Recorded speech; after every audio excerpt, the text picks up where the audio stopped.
Circulation का विषय पढ़ेंगे सर। सर्कुलेशन सर्कुलेशन मॉड्यूल में 3 ऑप्शन है, आप देख रहे हो, चेकआउट, चेक इन, रिन्यू। ठीक है, checkout means to issue the book, check in means to return the book and renew means to reissue the book. ठीक है, अगर कोहा एडमिनिस्ट्रेशन में आपने सर्कुलेशन पॉलिसी एकदम प्रॉपर अप्लाई की हुई है तो आप सर्कुलेशन बहुत इजीली मैनेज कर सकते हो। 3 ऑप्शन केवल हैं, इन पे आपको थोड़ा सा वर्क करना पड़ेगा। Checkout, checkout means to issue the book. ठीक है, सपोज आपकी लाइब्रेरी में कोई स्टूडेंट आया और रैक पे गया, उसने टू बुक्स जो है रैक से पिक की और आपके पास आया कि मैम मुझे ये बुक इशू करानी है घर ले जाने के लिए। ठीक है, तो आप क्या करोगे, सबसे पहले उस यूजर से उसका कार्ड नंबर लोगे, आईडी उसकी देखोगे, है ना, जो भी आईडी है अगर उस पर बारकोड लगा हुआ है तो उसको स्कैन करोगे आप, या फिर उसका कार्ड नंबर यहाँ पे टाइप करोगे। ठीक है, तो चेकआउट पे चलना है आपको। जब भी बुक इशू करनी हो तो सबसे पहले आपको क्या सिलेक्ट करना है, चेकआउट। चेकआउट पे करने के बाद अब ये जो बॉक्स दिख रहा है, इस बॉक्स में आपको उस यूजर का कार्ड नंबर या नेम टाइप करना होगा। ठीक है, जिसको बुक इशू करनी है, जो आपके सामने फ्रंट डेस्क पे है कि मैं मुझे ये बुक इशू करानी है, तो आप उसका कार्ड नंबर लोगे, कार्ड लोगे, आईडी कार्ड, और यहाँ पे उसका नेम या कार्ड नंबर मेंशन करोगे। ठीक है, जैसे मैंने अभी जो यूजर का अकाउंट क्रिएट किया था उसका कार्ड नंबर था LS002। ठीक है, ये कार्ड नंबर यहाँ टाइप किया और एंटर किया। जैसे ही आप कार्ड नंबर टाइप करके एंटर करोगे तो ये छोटा सा बॉक्स खुल के आएगा, जिस बॉक्स में लिखा हुआ है एंटर आइटम बारकोड। ठीक है, अब बारकोड में accession number of the book. ठीक है, जो यूजर आपके सामने डेस्क के सामने है कि मैं मुझे ये बुक इशू करानी है, तो आपने उसका अकाउंट ओपन कर लिया। अब जो बुक वो रैक से लेके आया है वो बुक उसके अकाउंट में इशू करनी है आपको। ठीक है, तो यहाँ पे उस बुक का एक्सेशन नंबर आपको टाइप करना होगा। जैसे accession number of the book T1234, मैंने बुक का एक्सेशन नंबर टाइप किया और एंटर कर दिया। ठीक है,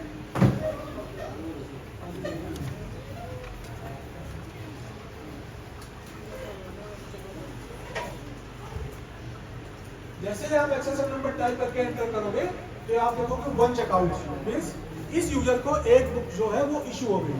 ठीक है, उसकी डिटेल चेक कर सकते हो नीचे, चेकआउट डेट ऑन 6 जून, ठीक है, सॉरी 2 जून, एंड उसको रिटर्न कब करनी है, 8 जुलाई को।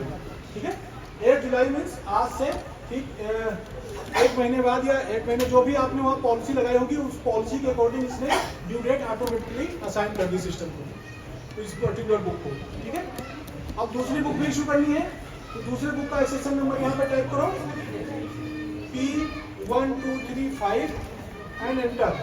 देखो आप टाइप कर सकते हो, या अगर आपके बुक पे बारकोड लगा हुआ है तो डायरेक्टली आप बारकोड स्कैन करो और एंटर करो। ठीक है, तो बुक इशू हो जाएगी। अब आप देखो इस पर्टिकुलर यूजर को 2 बुक इशू हो गई। ठीक है, तीसरी बुक भी इशू करनी है, थर्ड बुक का यहाँ एक्सेशन नंबर डालो P1236 एंड एंटर। आप देखो यहाँ पे ये आपको ये वार्निंग शो कर रहा है, too many check out, only 2 are allowed. Rule के अकॉर्डिंग स्टूडेंट कैटेगरी पे हमने 2 बुक्स अलाउ की थी, है ना, रूल्स में आप लोगों को ध्यान आ रहा हो तो कोहा एडमिनिस्ट्रेशन में हमने 2 स्टूडेंट को ये अलाउ किया था कि 2 बुक्स ही इशू हो।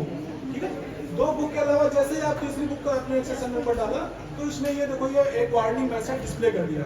ये कह रहा है, ये वार्निंग मैसेज शो कर रहा है कि ओनली 2 आर अलाउड, केवल 2 बुक ही इस पर्टिकुलर यूजर को अलाउ है। क्या कोई तीसरी बुक भी इशू करनी है? अगर यस करोगे तो इशू होगी, नो करोगे तो इशू नहीं होगी। कई बार क्या होता है, जो फैकल्टी होते हैं, जो आपके यहाँ जो टीचर होंगे, है ना, वो कई बुक इशू करा के जा चुके होते हैं बट और बुक लेके आ जाते हैं, तो आप उनको डायरेक्टली मना नहीं कर सकते। उस केस में आप उसको इशू कर दोगे। अगर यहाँ डोंट चेकआउट करोगे तो इशू नहीं होगी, अगर आप यस चेकआउट कर दोगे तो इशू हो जाएगी। ठीक है, अब इस पर्टिकुलर यूजर को 3 बुक इशू हो गई। ठीक है, 3 बुक इस यूजर के अकाउंट में इशू हो गई।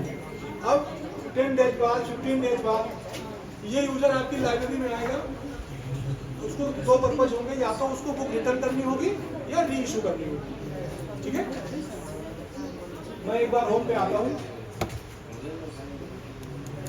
अब सपोज वो यूजर आपकी लाइब्रेरी में आया है बुक को रिटर्न करने के लिए, आफ्टर 10 days और 15 days और 1 month, ठीक है। तो जब भी यूजर बुक रिटर्न करने आए तो इन केस आप return the book, you don't need to go to circulation, you need to just select the check-in option here, okay? जब आप यहाँ पे check-in option select करोगे, in that case you need to enter the, you can directly enter the SSN number of the book, okay? आप यहाँ पे देखो check in का ऑप्शन है, आप बस चेक इन ऑप्शन सेलेक्ट करो और यहाँ पे जो बुक का SSN नंबर है वो टाइप कर दो P1234। जब आप बुक का SSN नंबर टाइप करके एंटर करोगे तो ये बुक जो है यूजर के अकाउंट से रिटर्न हो जाएगी, चेक इन आइटम।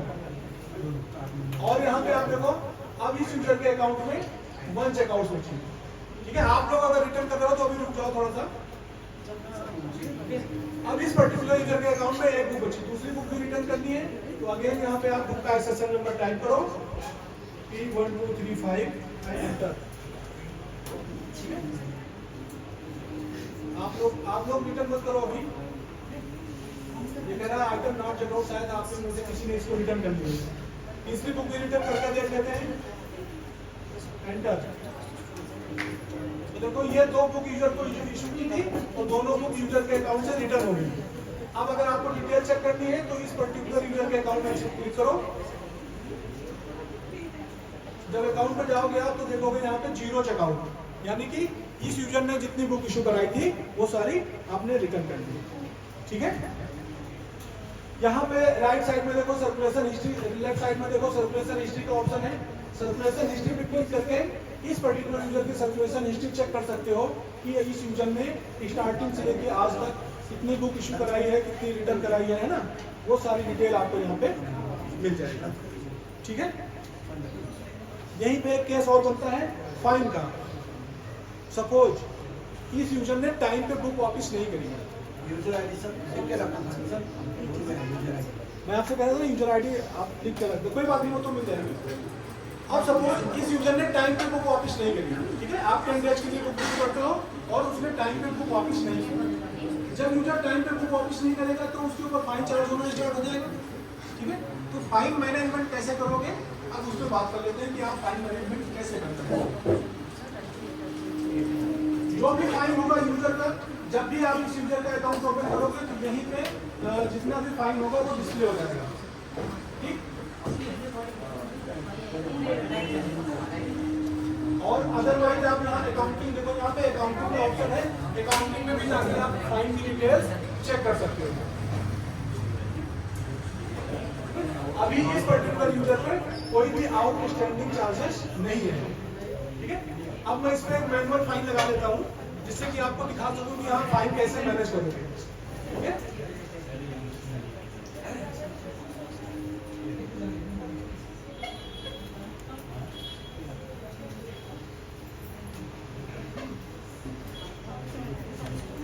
देखो जब भी एक सेकंड आप लोग इधर देख लो, उसके बाद फिर आप लोग प्रैक्टिस कर लेना, ठीक है। जब भी इस यूजर पे जो भी फाइन होगा, चाहे वो बुक ड्यू का हो या आप कोई फाइन इस पे अप्लाई करो, तो जैसे ही आप इस यूजर का अकाउंट ओपन करोगे तुरंत उस पर दिख जाएगा कि आप पे इतना फाइन है, चार्ज 100 रुपीज चार्ज है आपके अकाउंट, ठीक है। अब देखो उसी के ठीक सामने ऑप्शन है मेक पेमेंट का या पे ऑल चार्जेस, ठीक है। आप मेक पेमेंट पे क्लिक कर सकते हो या पे ऑल चार्जेस पे क्लिक कर सकते हो, ठीक है, या फिर डायरेक्टली आप अकाउंटिंग में जा सकते हो। जब आप अकाउंटिंग में जाओगे तो यहाँ पे आप देखो 100 रुपीज यूजर पे है। अब आप इसको, आपके पास ऑप्शन है, आप पे कर सकते हो या राइट ऑफ कर सकते हो, ठीक है। कई बार क्या होता है कि यूजर जो है वो डायरेक्टर के पास से या फिर किसी हायर अथॉरिटी से कोई लेटर लिखवा के ले आता है कि जो है मुझ पे इतना फाइन लगाया गया है, मैं फाइन जो है राइट ऑफ कर दिया जाएगा। 100 रुपीज में से सपोज वो डायरेक्टर से या हायर अथॉरिटी से कुछ नोटिस, एक नोट लिखवा के ले आया कि इन पे जो है 50 रुपीज राइट ऑफ कर दिया जाए, ठीक है। तो 50 रुपीज अगर आपको राइट ऑफ करना है तो राइट ऑफ कर दो। यहाँ पे देखो ऑप्शन है राइट ऑफ सिलेक्टेड, ठीक है। राइट ऑफ सिलेक्टेड पे क्लिक करो। 50 रुपीज में से कितना अमाउंट आपको राइट ऑफ करना है, सॉरी 100 रुपीज में से कितना राइट ऑफ करना है, 50, तो 50 रुपीज राइट ऑफ कर दो। यहाँ नोट पे मेंशन कर दो due to director, due to director, या जो भी वैलिड रीजन है वो रीजन यहाँ पे मेंशन करो,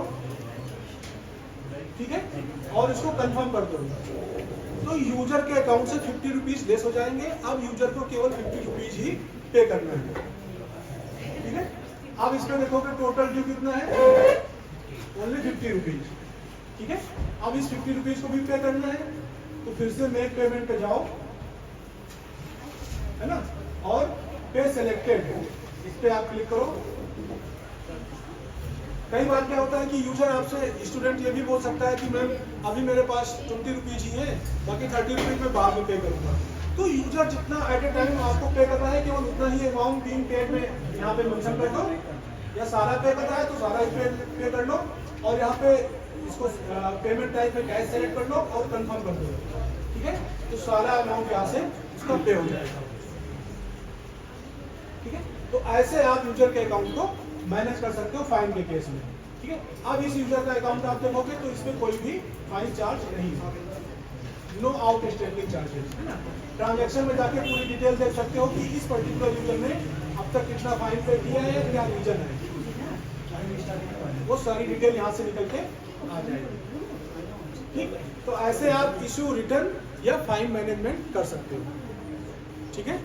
अब जिस यूजर का अकाउंट आपने बनाया है और जो बुक की एंट्री की हुई है, मैंने कहा था यूजर का कार्ड नंबर आप नोट डाउन करके रख लेना और एक्सेशन नंबर नोट डाउन करके रख लेना, ठीक है। अब उसी यूजर को वो बुक आप सर्कुलेट करके देखो, इशू करके देखो कि वो प्रॉपर्ली इशू हो रही है या नहीं हो रही है, ठीक है। एक बार ट्राई करो आप लोग।